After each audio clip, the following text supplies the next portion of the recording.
ท่านสิทธิไสยเกตวงศ์คณะอำนวยการและซี่นำเวียกกิจการองค์กรสังคมและความยืนยงของบริษัทเบียร์ลาวกล่าวว่าโครงการดังกล่าวได้ร่วมมือกับศูนย์ขนครัวข้าวและพืชเศรษฐกิจภายใต้สถาบันขนครัวกสิกรรมป่าไม้และพัฒนาชนบทโดยเน้นการผลิตข้าวให้ได้มาตรฐาน GAP และออร์แกนิกควบคู่กับการนำใช้เทคนิคการปลูกข้าวแบบเปียกสลับแห้ง AWD เพื่อช่วยประหยัดน้ำและฟื้นฟูคุณภาพของดินระยะยาวผลสำเร็จอันสำคัญของโครงการในฤดูนาแล้ง 2025-2026 ก็คือสามารถเก็บเกี่ยวข้าวได้หลายกว่า 1,500 ต้น พร้อมทั้งขยายเนื้อที่การผลิตและจำนวนครอบครัวชาวนาที่เข้าร่วมโครงการอย่างต่อเนื่องสำหรับเทคนิค AWD แม่นถูกยกให้เป็นหัวใจหลักของโครงการเนื่องจากสามารถช่วยประหยัดน้ำได้ถึง 30 ส่วนห้อยและลดพรการปล่อยไอพิษเหือนแก้วได้ถึง 50 ส่วนห้อยในอนาคตบริษัทจะสืบโตขยายโครงการกสิกรรมแบบฟื้นฟูและส่งเสริมการนำใช้ AWD ในพื้นที่การปลูกข้าวให้หลายขึ้นเพื่อสร้างความยืนยงแก่ภาคกสิกรรมของลาวมาฮอดปัจจุบันนี้แม่นฤดูเก็บเกี่ยวของพวกเราแล้วเนาะซึ่งเบื้องหลังของข้าพเจ้านี้แม่นหน้าที่เป็นออร์แกนิกเนาะพวกเราเห็นเป็นนาออร์แกนิกและเนื้อที่ทั้งหมดอยู่ในนี้มี15 เฮกตาร์ซึ่งเป็นบ่อนทดลองของพวกเราเนาะและคาดคะเนว่าปีนี้ผลเก็บเกี่ยวนี่จะบ่ได้ตามเป้าหมายที่ตั้งไว้เนื่องจากสภาพดินฟ้าอากาศมันร้อนหลายเนาะแต่ว่าตัวจริงแล้วก็สิบ่รุดหลายดอกเนาะสิรุดอยู่ประมาณ10% นี่แหละเนาะพวกเรามีเนื้อที่ทั้งหมดของโครงการปลูกข้าวแบบยืนยงนี่ปีนี้ฤดูนี้600 เฮกตาร์เนาะที่อยู่ในเมืองหาดไซฟองนี้เมืองไซธานีและกับเมืองปากเงิมนี้ที่เป็นเมืองอ้อมข้างนี้และเฉพาะฤดูนี้พวกเราได้นำใส่เทคนิคใหม่เข้ามาช่วยเนาะนอกจากปลูกข้าวแบบกสิกรรมสะอาดปลูกข้าวแบบกสิกรรมอินทรีย์และต้องได้นำใส่วิธีการปลูกสลับแห้งเนาะปลูกแบบเปียกสลับแห้ง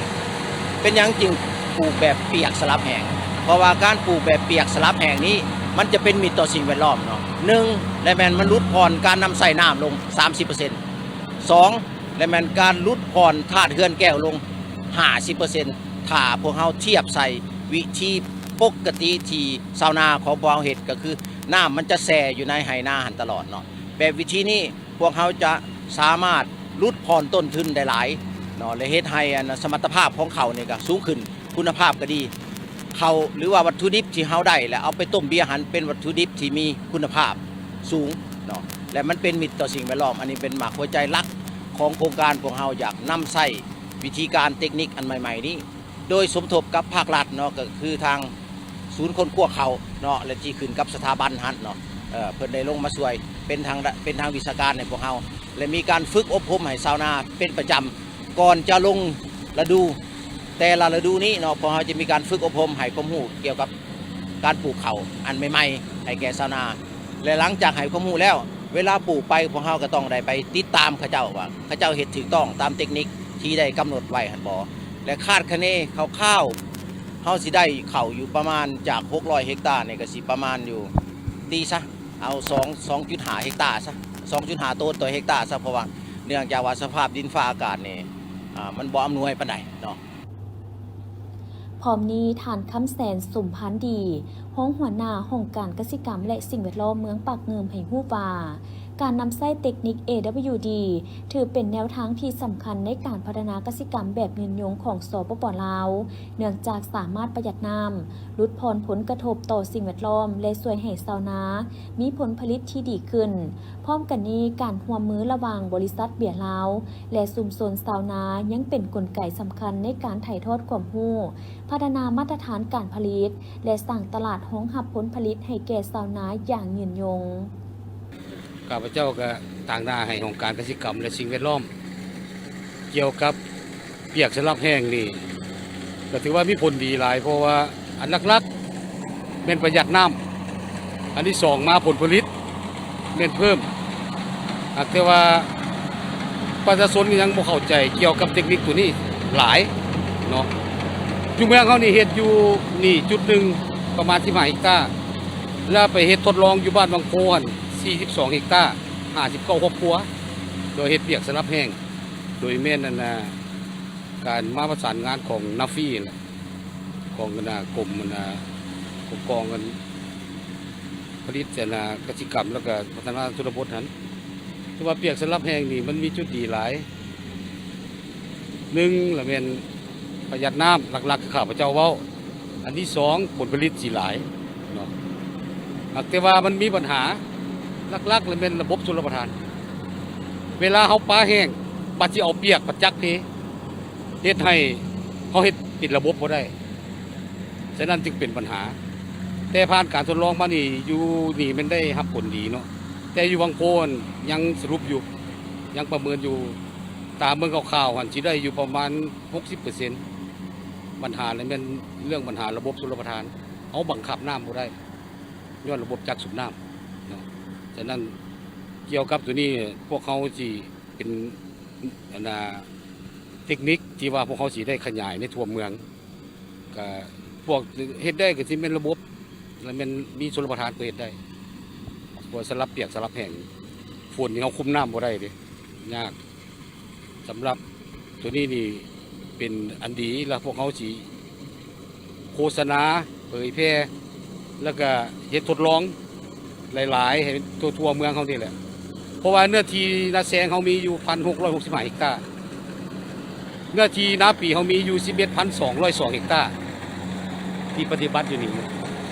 สำหรับเปียกสำหรับแห้งแล้วมีทางโครงการมีทางบริษัทก็เจ้ามาสนับสนุนมาช่วยเฮ็ดทดลองว่าโดยรวมแล้วละแม่นว่าเป็นผลดีแหละเพิ่มผลผลิต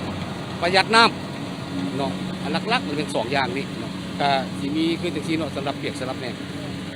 ทางด้านกลุ่มสาวนาที่เข้าร่วมโครงการได้ให้ฮู้ว่าหลังจากนำไส้เทคนิค AWD สามารถลดการนำไส้น้ำได้หลายพร้อมทั้งช่วยให้ต้นทุนการผลิตลดลงและผลผลิตก็มีคุณภาพดีขึ้นนอกนี้การเข้าร่วมโครงการยังช่วยให้ครอบครัวสาวนามีรายรับเพิ่มขึ้นมีตลาดรับซื้อผลผลิตที่แน่นอนและมีคุณภาพชีวิตที่ดีขึ้นปัจจุบันโครงการได้ขยายเนื้อที่การปลูกข้าวจาก16เฮกตาร์ในระยะเริ่มต้นมาเป็นหลายกว่า600เฮกตาร์กวมเอาเมืองหาดไซฟองไซธานีและเมืองปักเงิมพร้อมทั้งสามารถเต้าโฮมชาวนาเข้าร่วมโครงการได้หลายกว่า400ครอบครัวเฮ็ดให้ชาวนามีตลาดห้องรับผลผลิตที่แน่นอนและสามารถลดต้นทุนการผลิตได้ข้าพเจ้าก็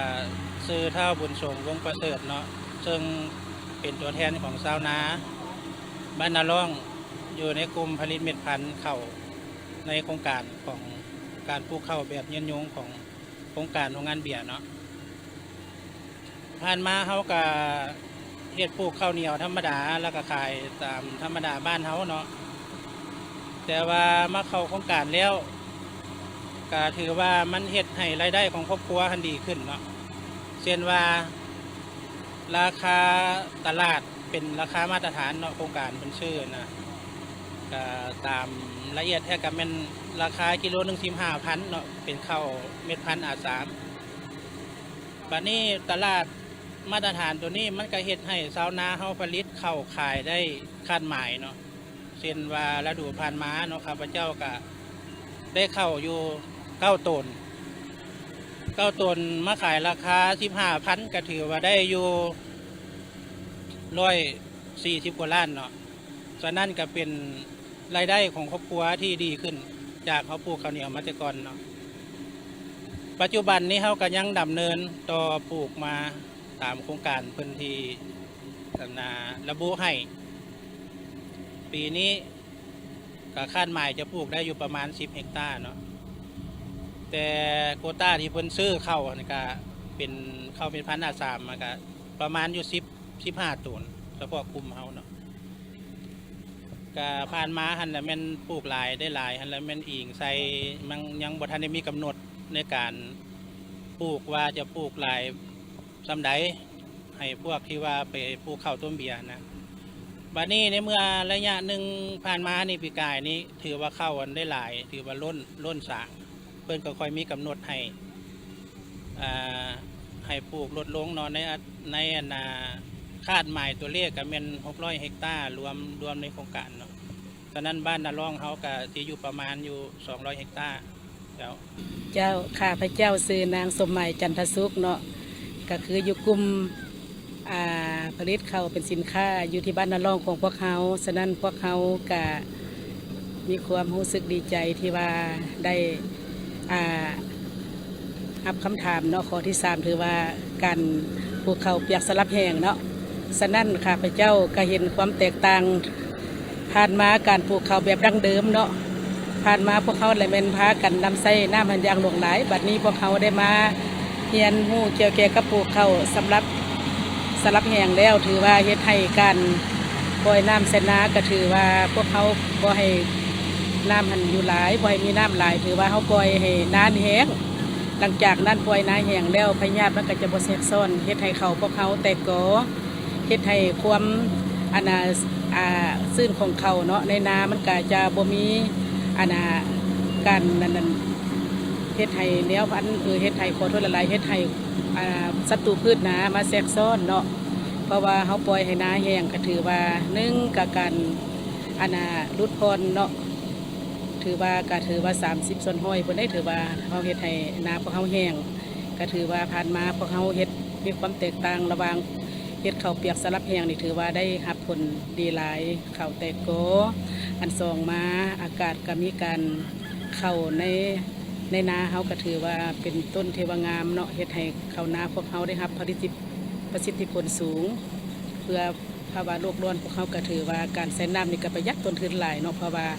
การใช้น้ำหลายถือว่าต้นทุนเขาก็จะสูงเดี๋ยวนี้พวกเขาเฮ็ดสลับแห้งก็ถือว่าประหยัดน้ำเนาะประหยัดน้ำอยู่บนใดอยู่บนว่าข้าวนาเขาหันมันจะได้แตกกอแล้วมันจะงามเฮ็ดให้ข้าวนาของพวกเขาได้รับผลประโยชน์อย่างหลากหลายเนาะเฮ็ดให้ชาวนาของพวกเขามีความดีใจเนาะที่ว่าได้เฮ็ดเปียกสลับแห้งนี่ถือว่าบทเรียนตัวนี้เป็นอันล้ำค่าให้นำกลุ่มชาวนาของพวกเขาที่ว่าได้ปฏิบัติให้ได้ตามคาดหมายถือว่า1ไร่เนาะเปียกสลับแห้งก็ถือว่า800 กิโลพวกเขาก็ถือว่าได้รับประสิทธิผลดีเกี่ยวกับการปลูกข้าวเปียกสลับแห้ง ความสำเร็จของโครงการสะท้อนให้เห็นถึงความมุ่งมั่นของบริษัทเบียร์ลาวในการส่งเสริมกสิกรรมแบบยืนยงการนำไส้วัตถุดิบภายในประเทศและการสร้างผลประโยชน์ร่วมกันระหว่างภาคธุรกิจภาครัฐและชุมชนชาวนา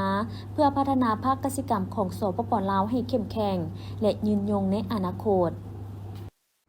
ในวันที่12 พฤษภาคม 2026 นี้พลจัตวาบัวพันธ์อินทาปัญญารองเลขาพรรคแขวงประธานคณะกรรมการปกครองแขวงไซสมบูรณ์พร้อมโดยคณะนำของแขวงได้ลงเคลื่อนไหวที่ตามกวดกาความคืบหน้าของโครงการก่อสร้างตึกอาคารสภาประชาชนแขวงโดยมีเจ้าของโครงการตลอดฮอดบรรดาบริษัทที่ปรึกษาและภาคส่วนที่เกี่ยวข้องเข้าร่วม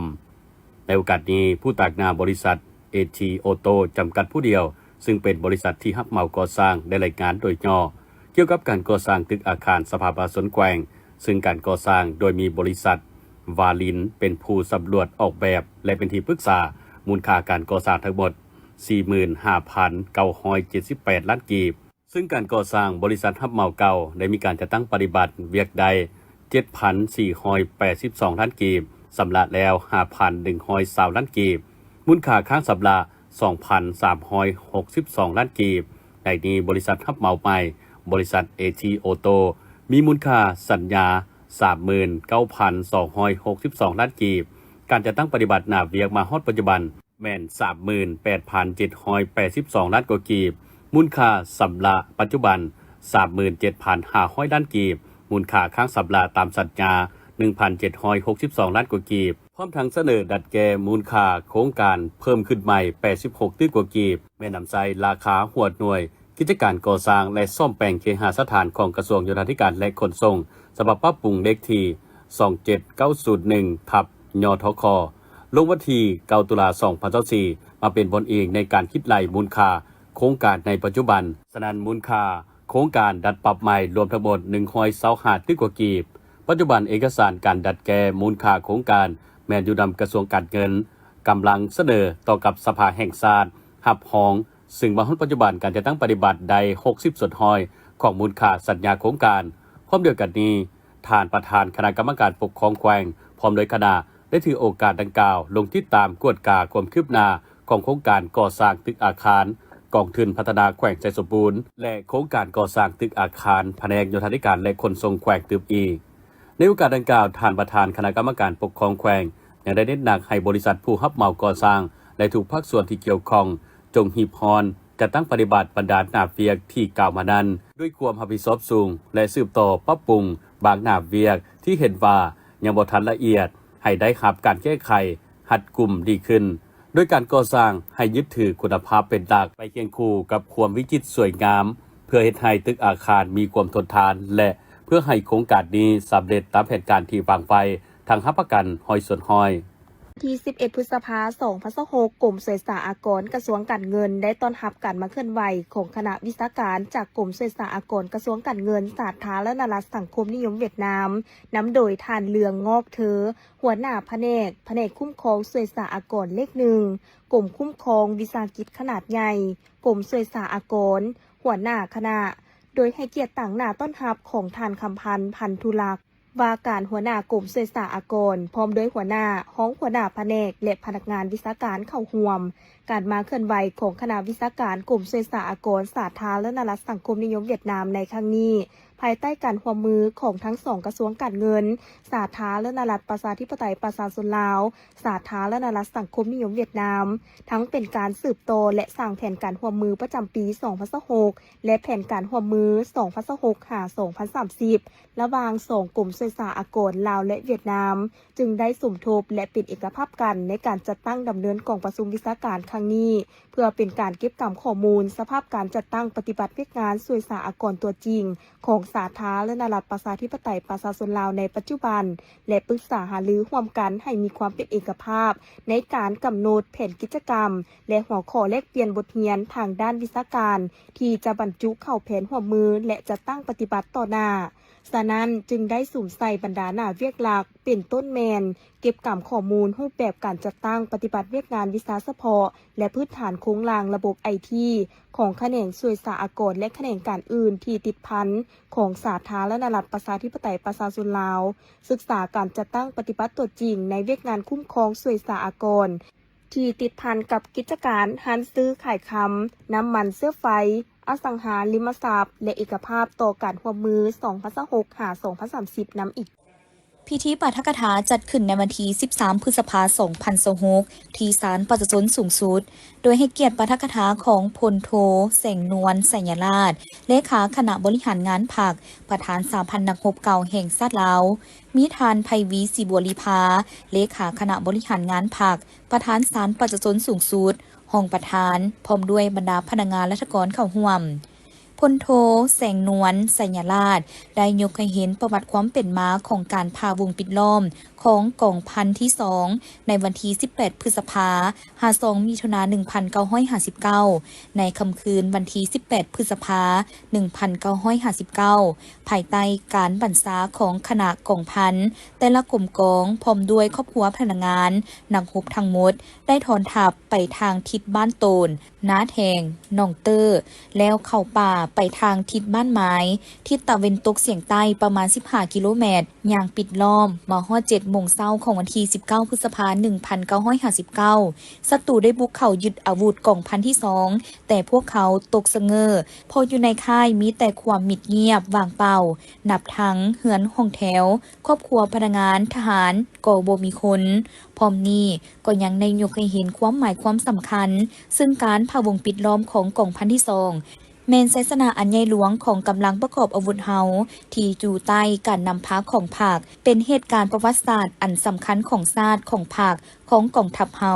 และเป็นบทเรียนอันล้ำค่าที่สุดให้แก่ขบวนต่อสู้ของกองทัพและประชาชนเฮาญาติเอาไซสนาในระยะต่อมาทั้งแสดงให้เห็นถึงความบริสุทธิ์ผุดผ่องความจงรักภักดีความสามัคคีเป็นจิตหนึ่งใจเดียวความอดทนหมั่นเหนียวบ่คอนแค้นต่อการนับคู่หลอกลวงของศัตรูน้ำใจสู่หบพิละอันหานและมีไหวพริบของกองพันที่ 2ได้เป็นแหวนแยงเป็นการปลุกระดมอันแห่งกล้าให้แก้ขบวนการปฏิวัติเพื่อตีเอาชนะกับจักรพรรดิอเมริกาและลูกแล้งตีนมือพร้อมกันนั้นก็เฮ็ดให้กำลังปฏิวัติโดยเฉพาะแมนกำลังประกอบอาวุธประชาชนนับมือเติบใหญ่ขยายตัวและเข้มแข็งการจัดพิธีปาฐกถาในครั้งนี้ก็เพื่อเฮ็ดให้ผู้เข้าร่วมได้รับรู้เสริมซึมบรรดาเหตุการณ์การเคลื่อนไหวในแต่ละระยะบนเส้นทางปฏิวัติอันละเอียดละเอียวน้ำใจเสียสละเพื่อการปฏิวัติ พร้อมกันสืบต่อรักษาธาตุแท้มูลเสื้ออันสง่างามเข้าในการปฏิบัติหน้าที่วิงานของตนให้มีผลสำเร็จใหญ่หลวงกว่าเก่าทานศิริรัตน์ ธงสิงห์ ทองเพ็งรองเลขาคณะพรรคประธานคณะกรรมการปกครองนครหลวงเวียงจันทน์ได้ต้อนรับทานลีโลทารองประธานสภาประชาชนนครเกินเธอสาธารณรัฐสังคมนิยมเวียดนามพร้อมด้วยคณะในวันที่ 13 พฤษภาคม 2026 อยู่ที่ห้องว่าการนครหลวงเวียงจันทน์เนื่องในโอกาสที่ได้เดินทางมาเยี่ยมยามและเฮ็ดเวียกอยู่นครหลวงเวียงจันทน์ทานศิริรัตน์ ธงสิงห์ ทองเพ็งได้ให้การต้อนรับด้วยไมตรีจิตมิตรภาพแบบพิเศษพร้อมแสดงความสมเสยต่อผลสำเร็จอันจบงามของกองประชุมใหญ่ผู้แทนทั่วประเทศครั้งที่ 14 ของพรรคคอมมิวนิสต์เวียดนามและผลสำเร็จการเลือกตั้งผู้แทนสภาแห่งชาติเวียดนามครั้งที่ 16 ซึ่งแม้นเหตุการณ์ทางการเมืองที่สำคัญของพรรครัฐและประชาชนเวียดนามในโอกาสนี้ยังได้แจ้งสภาพรวมการพัฒนาเศรษฐกิจสังคมของนครหลวงเวียงจันทน์ให้ทราบโดยสังเขปในระยะผ่านมานครหลวงเวียงจันทน์ได้มีการร่วมมือกับนครเกินเธอมีหลายโครงเขตที่พ้นเด่นซึ่งในปี 2017 หา 2023 ผ่านมาคณะการนำขั้นสูงของนครหลวงเวียงจันทน์กับนครเกินเธอก็ได้มีการพัดเปลี่ยนการเดินทางไปเยี่ยมยามและเปลี่ยนบทเรียนซึ่งกันและกันอย่างเป็นปกติซึ่งแสดงให้เห็นถึงสายพัวพันมิตรภาพที่ยิ่งใหญ่ความสามัคคีแบบพิเศษและการร่วมมือรอบด้านของสองชาติลาวเวียดนามที่มั่นคงทะนงแก่นฉะนั้นเพื่อเฮ็ดให้การร่วมมือระหว่างสองนครได้รับการจัดตั้งปฏิบัติตามทิศรวมของการร่วมมือระหว่างสองภาคสองรัฐทางนครหลวงเวียงจันทน์ได้เสนอให้มีการเพิ่มทวีการไปมาหาสู่กันระหว่างคณะผู้แทนขั้นสูงของสองนครและการแลกเปลี่ยนคณะวิชาการของบรรดาแผนกการต่างๆให้หลายขึ้นและเป็นรูปธรรมตัวจริงโดยเฉพาะแม่นเวียกงานกสิกรรมเวียกงานท่องเที่ยวเวียกงานการศึกษาเวียกงานด้านรักษาความเป็นระเบียบเรียบร้อยทั้งสังคมเบารวมแล้วนครหลวงเวียงจันทน์พร้อมจะให้การร่วมมือเพื่อเสริมขยายสายพัวพันมิตรภาพที่ยิ่งใหญ่ความสามัคคีแบบพิเศษและการร่วมมือรอบด้านของสองชาติลาวเวียดนามเบารวมเว้าเฉพาะนครหลวงเวียงจันทน์และนครเกินเธอให้มั่นคงทะนงแก่นตลอดไปทานลีโลทาก็ได้กล่าวแสดงความขอบใจต่อการต้อนรับอันอบอุ่นและพิเศษพร้อมสัญญาจะสืบโตเสริมสร้างสายพัวพันการร่วมมือมิตรภาพของสองนครให้เป็นรูปธรรมและมั่นคงทะนงแก่นในโอกาสดังกล่าวทางคณะยังได้มอบเงินเพื่อเป็นของขวัญให้แก่นครหลวงเวียงจันทน์นำไส้เข้าในการจัดตั้งเวียกงานอีกด้วยวันที่ 13 พฤษภาคม 2026 โรงเรียนมัธยมศึกษาสมบูรณ์เวียงจันทน์ได้จัดการสอบเสิ่งภาคเรียน 2 ประจำศุกร์เรียน 2025-2026 อย่างเป็นทางการ ซึ่งมีนักเรียนเข้าร่วมหลายกว่า 3,000 คน ท่านอาจารย์ทองพันธ์อุไรทรผู้อำนวยการโรงเรียนมส.เวียงจันทน์ได้ให้สัมภาษณ์ต่อสื่อมวลชนว่าการสอบเสิ่งในครั้งนี้แม่นความเอาทางสั้นม.ต้นและม.ปลายโดยเริ่มแต่วันที่ 13-15 พฤษภาคม 2026 ในนั้นนักเรียนสั้นม.1 ม.2 ม.3 ม.5 และม.6 แม่นสอบเสิ่งเลื่อนสั้นปกติส่วนสั้นม.4 และม.7 แม่นเป็นการสอบเสิ่งทดลองเพื่อเกี่ยมความพร้อมรอบด้านก่อนการสอบเสิ่งจบสั้นที่จะมาถึงในเดือนมิถุนายนนี้สำหรับนักสอบเสียงพวกเราในสุขเฮียนนี่ก็ถือว่ามีทั้งหมดทั้งต้นมปลายมัน 3,296 คนในนั้นมีหญิงอยู่ 1,319 คนสันการสอบเสียงถือว่าพวกเรา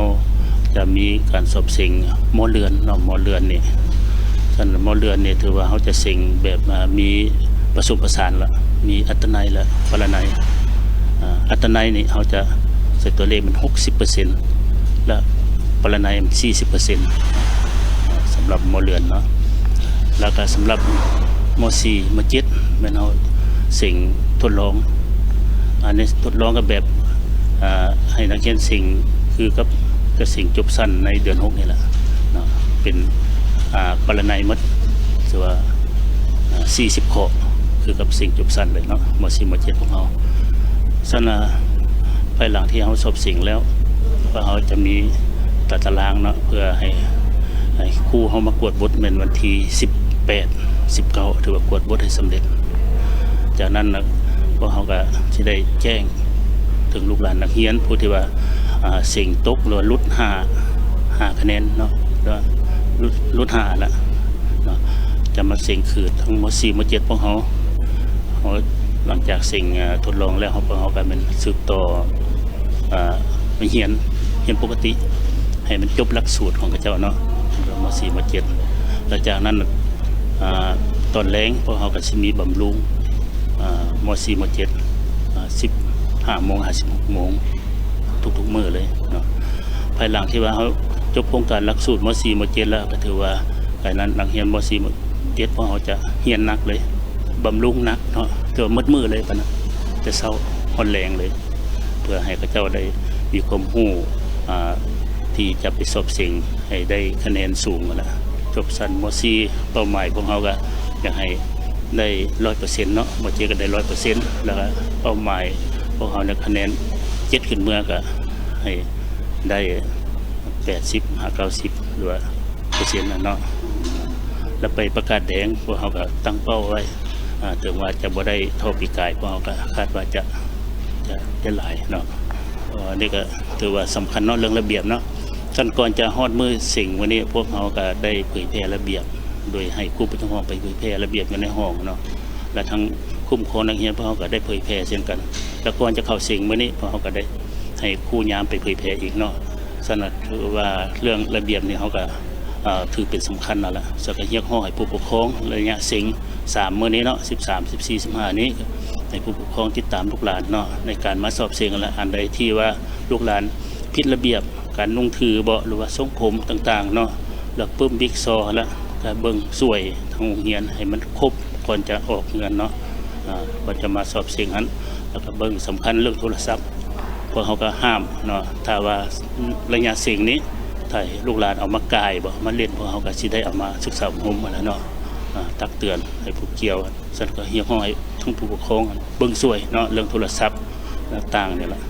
ยามเสียงก็บ่อยากให้ถูกยึดถูกจับได้ก็สิถูกตัดคะแนนไปอย่างนั้นเนาะ สำหรับการสอบเสียงพังเฮียน2สั้นม.1 ถึงม.6 ยกเว้นม.4 แม่นสอบเสียงทั้งหมด9วิชาคือวิชาภาษาลาววรรณคดี ภูมิศาสตร์เคมีศาสตร์ฟิสิกส์ศาสตร์ภาษาอังกฤษชีววิทยาคณิตศาสตร์ประวัติศาสตร์และวิชาศึกษาพลเมืองส่วนการสอบเสียงทดลองสั้นม.4 และม.7 แม่นสอบเสียงทั้งหมด5วิชาคือวิชาภาษาลาววรรณคดีกลุ่มวิทยาศาสตร์สังคมกลุ่มวิทยาศาสตร์ธรรมศาสตร์คณิตศาสตร์และวิชาภาษาอังกฤษโดยทางโรงเรียนได้ตั้งเป้าหมายให้นักเรียนสอบเสียงเลื่อนสั้นและจบสั้นให้ได้ห้อยส่วนห้อยในปีนี้2 พฤษภาคม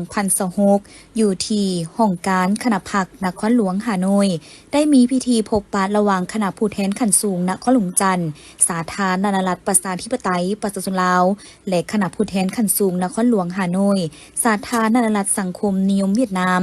ซึ่งนำโดยสหายอัศพังทองศรีพันดอนกรรมการศูนย์กลางภาคเลขาคณะภาคประธานสภาประชาชนนครหลวงจันทร์และสหายเจินดึกทังกรรมการกลุ่มการเมืองศูนย์กลางภาคเลขาคณะภาคนครหลวงฮานอยการพบปะครั้งนี้สองฝ่ายได้ผลัดเปลี่ยนกันรายงานสภาพการพ้นเด่นในการพัฒนาเศรษฐกิจสังคมขอสะดวกและขอยุ่งยากในการจัดตั้งปฏิบัติเวียกงานในระยะผ่านมาและกำหนดทิศทางการพัวพันหัวมือระหว่างสองฝ่ายในต่อหน้ารวมถึงปัญหาพ้นเด่นในภาคพื้นและสากลที่สองฝ่ายให้ความสนใจน้ำกันในนี้สหายเจินดึกทังได้แสดงความยินดีต้อนรับอย่างอบอุ่นและตีราคาสูงต่อการมาเยี่ยมยามและเฮ็ดเวียกของสหายอัศพังทองศรีพันดอนและคณะอยู่สาธารณรัฐสังคมนิยมเวียดนามในครั้งนี้ซึ่งเป็นการประกอบส่วนสำคัญในการเพิ่มพูนคุ้นสร้างและเสริมขยายสายพัวพันมิตรภาพที่มีมูลเสื่อความสามัคคีแบบพิเศษการร่วมมือหอบด้านและหุ้นส่วนยุทธศาสตร์ระหว่าง2 ภาค 2 รัฐและประชาชน2 ชาติลาวเวียดนามให้แน่นแฟ้นยิ่งขึ้นสหายอัศพังทองศรีพันดอนก็ได้แสดงความขอบใจต่อการต้อนรับอันอบอุ่นของสหายเจินดึกทางพร้อมคณะซึ่งการเดินทางมาเยี่ยมยามและเฮ็ดเวียกของคณะผู้แทนขั้นสูงนครหลวงจันทร์ครั้งนี้เป็นการนำเอาสายพัวพันมิตรภาพที่ยิ่งใหญ่ความสามัคคีแบบพิเศษการร่วมมือหอบด้านและหุ้นส่วนยุทธศาสตร์ระหว่าง2 พรรค 2 รัฐบาลและประชาชน2 ชาติลาวเวียดนามบ่เฉพาะเป็นการนำเอาความสามัคคีฮักแพงอันอบอุ่นขององค์คณะพรรคองค์การปกครองตลอดฮอดพนักงานราชการและประชาชนชาวนครหลวงจันทร์มาสู่องค์คณะพรรคสภาประชาชนคณะกรรมการประชาชนตลอดฮอดพนักงานราชการและประชาชนชาวนครหลวงฮานอย จากนั้นสหายอัศพังทองสีพันดอนและสหายเจินดึกทังก็ได้เป็นสักขีพยานในพิธีลงนามบทบันทึกว่าด้วยการหัวมือระหว่างคณะโฆษณาและคนควยประชาชนองค์คณะภาคนครหลวงฮานอยและคณะโฆษณาอบรมนครหลวงจันทร์และยามปี 2026 หา 2030 บทบันทึกว่าด้วยการหัวมือระหว่างสหพันธ์แม่หญิงนครหลวงฮานอยและสหพันธ์แม่หญิงนครหลวงจันทร์และยามปี 2026 หา 2030 บทบันทึกว่าด้วยการเพิ่มทวีและหัวมือระหว่างชาวคอมมิวนิสต์โฮจิมินห์นครหลวงฮานอยและสาวหนุ่มประชาชนปฏิวัติลาวนครหลวงจันทร์และยามปี 2026 หา 2030 บทบันทึกว่าด้วยการหัวมือระหว่างห้องการคณะกรรมการประชาชนนครหลวงฮานอยและแผนกการต่างประเทศนครหลวงจันทร์และยามปี 2026 หา 2030 บทบันทึกการหัวมือระหว่างแผนกอุตสาหกรรมและการค้านครหลวงฮานอยและแผนกอุตสาหกรรมและการค้านครหลวงจันทร์และยามปี 2026 หา 2030 บทบันทึกว่าด้วยการหัวมือระหว่างแผนกศึกษาและก่อสร้างนครหลวงฮานอยและแผนกศึกษาธิการและกีฬานครหลวงจันทร์ระยะปี 2026 หา 2030 บทบันทึกการหัวมือระหว่างแผนกสาธารณสุขนครหลวงฮานอยและแผนกสาธารณสุขนครหลวงจันทร์ระยะปี 2026 หา 2030 พิธีดังกล่าวได้จัดขึ้นในวันที่ 12 พฤษภาคม 2026 นี้ที่สโมสรกองแควงโดยมีท่านศรีสุพรรณมหาวงศ์รองเลขาพรรคแขวงเสกองท่านเวียงไซวรสิงห์ประธานสาพันธ์กรรมบาลแขวงพร้อมโดยสมาชิกกรรมบาลทั่วแขวงเข้าร่วมในพิธีท่านศรีสุพรรณมหาวงศ์ได้ผ่านประวัติความเป็นมาของการสร้างตั้งวันกรรมกรสากลซึ่งได้ยกให้เห็นประวัติศาสตร์ของการต่อสู้ของกรรมกรสาวผู้ออกให้การเพื่อทวงเอาสิทธิผลประโยชน์ของตนโดยทวงให้พวกนายทุน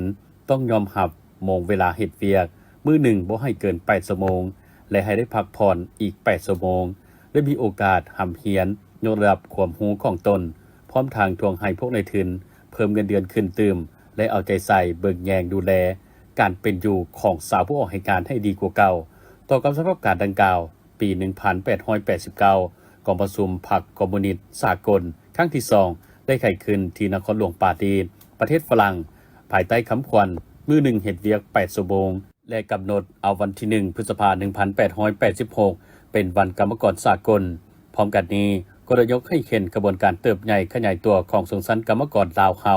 ภายใต้การนำพาของพรรคประชาชนปฏิวัติลาวกลายเป็นกำลังหลักแหล่งในการต่อสู้ปลดปล่อยประเทศชาติอย่างสมบูรณ์ในวันที่ 2 ธันวาคม 1975และสืบต่อเป็นกำลังแข็งอันใหญ่หลวงแห่งการปกปักรักษาและสร้างสรรค์พัฒนาประเทศชาติจนมาถึงปัจจุบันในโอกาสนี้รองเลขาพรรคแขวงยังได้เรียกร้องไปยังคณะสาพันธ์กรรมการแขวงต้องเป็นเจ้าการศึกษาอบรมการเมืองแนวคิดเสื่อมซึมกับแนวทางนโยบายของพรรคให้แก่สมาชิกรับรู้เข้าใจอย่างทั่วถึงเอาใจใส่ออกแหงแข่งขันกันสร้างผลงานสร้างกระบวนการคำนำรับตอนวันสำคัญต่างๆของชาติของพรรคอย่างเป็นขบวนฟดฟืนนอกจากนี้ในพิธียังได้ผ่านบทสรุปการจัดตั้งปฏิบัติเวียกงานกรรมบาลแขวงเสกองปี 2025 ที่ผ่านมาและรับฟังธรรมะโดยการเทศนาของพระอาจารย์ปริญญาโทบัวเงินแสงมณีลาศในการจัดเสื่อมซึมวันกรรมกรสากลในครั้งนี้มีกิจกรรมรับบริจาคเลือดเพื่อช่วยเหลือคนเจ็บน้ำอีพิธีดังกล่าวได้จัดขึ้นอยู่ที่ห้องประชุมห้องว่าการแขวงโดยการเป็นประธานร่วมของพลจตวาบัวพันธ์อินทปัญญาประธานคณะกรรมการปกครองแขวงและทานดามวัฒนาจันทนสินหัวหน้าคณะวิชาคณะเศรษฐศาสตร์และบริหารธุรกิจมีทานพุทธลำไพเทียมพระสอนหัวหน้าแผนกศึกษาธิการและกีฬาแขวงพร้อมโดยหัวหน้าแผนกการครูอาจารย์คณะเศรษฐศาสตร์และบริหารธุรกิจจากมหาวิทยาลัยแห่งชาติตลอดฮอดนักศึกษาต่อเนื่องภายในแขวงเข้าร่วมในโอกาสนี้พลจตวาบัวพันธ์อินทปัญญาได้ขึ้นกล่าวคำโอลมและเปิดพิธีอย่างเป็นทางการซึ่งท่านได้ยกให้เห็นถึงความสำคัญของการศึกษาที่เป็นรากฐานสำคัญของการพัฒนามนุษย์และสังคมเพราะช่วยเพิ่มพูนความรู้พัฒนาความคิดซึ่งผู้ที่ยกระดับการศึกษาของตนเองก็คือผู้ที่มีการพัฒนาความรู้ความสามารถและทักษะด้านต่างๆให้สูงขึ้นผ่านการเรียนรู้การฝึกเฮ็ดให้มีแนวคิดกว้างไกลการศึกษาจึงเป็นปัจจัยที่สำคัญในการพัฒนาตนเองและสร้างชีวิตการเป็นอยู่ให้ดีขึ้นจากนั้น รองศาสตราจารย์นางวัฒนาจันทนสินก็ได้ขึ้นกล่าวจุดประสงค์เปิดการนำใช้หลักสูตรต่อเนื่องปริญญาตรีอยู่ที่แขวงไชยสมบูรณ์ซึ่งเป็นการยกระดับการศึกษาแบบเฉพาะกิจให้แก่พนักงานรัฐกรผู้ที่มีความต้องการอยากยกระดับความรู้ความสามารถในหลักสูตรต่อเนื่องปริญญาตรีคณะเศรษฐศาสตร์และบริหารธุรกิจประกอบมี5ภาควิชา13สาขาวิชาและ2หลักสูตรดาราศาสตร์ที่ได้เน้นหนักเกี่ยวกับด้านเศรษฐกิจการค้าการเงินการสร้างกลยุทธ์การตลาดการบัญชีและการบริหารองค์กรหรือธุรกิจทางเพิ่มทักษะในการวิเคราะห์วางแผนบริหารอย่างมีประสิทธิภาพพร้อมเดียวกันนั้นอาจารย์ปริญญาโทภูธรสิงหาตาดรองหัวหน้าแผนกวิชาการคณะเศรษฐศาสตร์และบริหารธุรกิจได้ขึ้นเผยแพร่นิติกรรมวิชาการปฐมนิเทศซึ่งได้ลงลึกถึงการจัดตั้งการเรียนการสอนการประเมินผลสาขาวิชาเรียนเงื่อนไขในการเป็นนักศึกษาและการลงทะเบียนในการศึกษาและระบบการศึกษาหลักสูตรการศึกษาเงื่อนไขของผู้เข้าศึกษาและครูสอนการวัดผลและการประเมินผลของการเรียนการกำหนดปีเรียนและสถานภาพของนักศึกษาขั้นตอนการเขียนบทรายงานจบสั้นบทโครงการจบสั้นและป้องกันบทและอื่นๆทั้งนี้ก็เพื่อเป็นการสร้างความรับรู้เข้าใจให้แก่นักศึกษาระบบต่อเนื่องทำเป็นการกำหนดหลักการและระเบียบการในการจัดตั้งปฏิบัติมีความเป็นเอกภาพและรับประกันให้มีคุณภาพสูง